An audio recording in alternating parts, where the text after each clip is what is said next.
Hi friends, welcome to Rohini creations. ఈరోజు మనం చెప్పుకునే విషయం ఏంటంటే, కొంతమంది కొన్ని వస్తువులు ఇస్తుంటారు.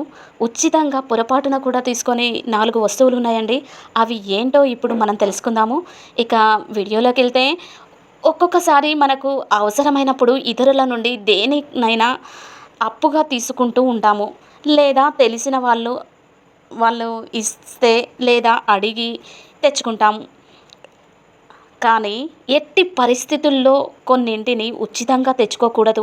అలాంటివి ఇంటికి తీసుకురావడం వల్ల చాలా నష్టాలు కలుగుతాయి.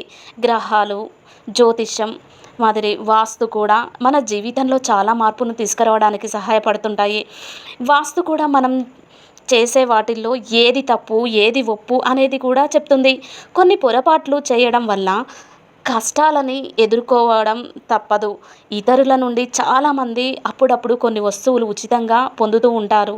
జ్యోతిష్య శాస్త్రం కొన్నింటిని ఇతరుల నుంచి ఉచితంగా తీసుకోకూడదని చెప్తోంది. ఒకవేళ గనక వీటిని ఇతరుల నుండి మీరు ఉచితంగా తెచ్చుకున్నట్లయితే కష్టాలు కొని తెచ్చుకున్నట్లే అవుతుంది. ఆర్థిక ఇబ్బందుల్ని ఎదుర్కోవాల్సి ఉంటుంది. అనారోగ్య సమస్యలు కూడా వచ్చే అవకాశం ఉంది. ఇక ఆ వస్తువులు 4 వస్తువులు ఏంటి అనేది తెలుసుకోవాలి అంటే, మీరు ఈ వీడియోని స్కిప్ చేయకుండా చివరి వరకు చూస్తే మీకు అర్థమవుతుంది. ఇక మొదటి వస్తువు ఏంటి అంటే ఉప్పు అండి. ఎప్పుడు కూడా ఉప్పుని ఇతరుల నుంచి ఉచితంగా తీసుకోకూడదు. ఒకవేళ గనక మీరు ఇతరుల నుండి ఉప్పు వస్తే తీసుకోవాలని అనుకుంటే బదులుగా వారికి ఏదైనా ఇచ్చి తెచ్చుకోండి. ఏ ఎందుకంటే ఉప్పు శనిదేవుడు, సూర్యుడికి సంబంధించినది కాబట్టి ఉచితంగా తెచ్చుకుంటే పేదరికాన్ని ఎదుర్కోవాల్సి ఉంటుంది. అప్పుల బాధ పడాల్సి వస్తుంది. అందుకనే పొరపాటున కూడా ఉచితంగా మాత్రం ఎవరి దగ్గర ఉప్పు తీసుకోకండి. బదులుగా వేరే వస్తువు ఏదైనా ఇచ్చి తీసుకోండి.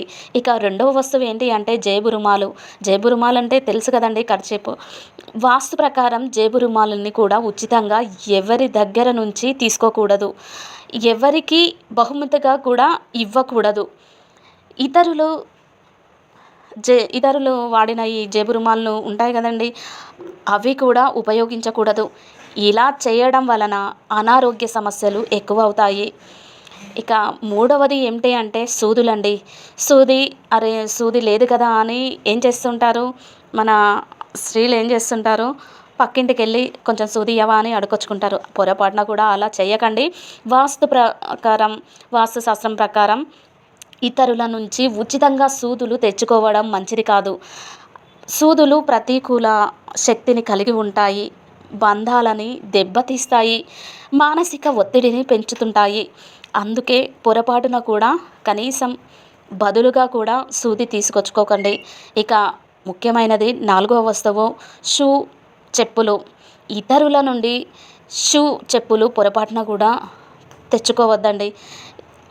ఇతరుల నుంచి ఉచితంగా వీటిని పొందినట్లయితే కష్టాలని కొని తెచ్చుకున్నట్లవుతుంది. ఇతరుల చెప్పులు, షూని ఉపయోగించడం వల్ల పనిలో ఆటంకాలు, పేదరికం, ఒత్తిడితో ఇబ్బంది పడాల్సి ఉంటుంది. అర్థమైంది కదా అండి. ఇక్కడ నాకు తెలిసిన విషయాలు నేను చెప్తున్నాను. Thank you for watching. ఇలాంటి వీడియోస్ ఇంకా కావాలి అంటే ఈ ఛానల్ని లైక్ చేయండి, షేర్ చేయండి, సబ్స్క్రైబ్ చేయండి.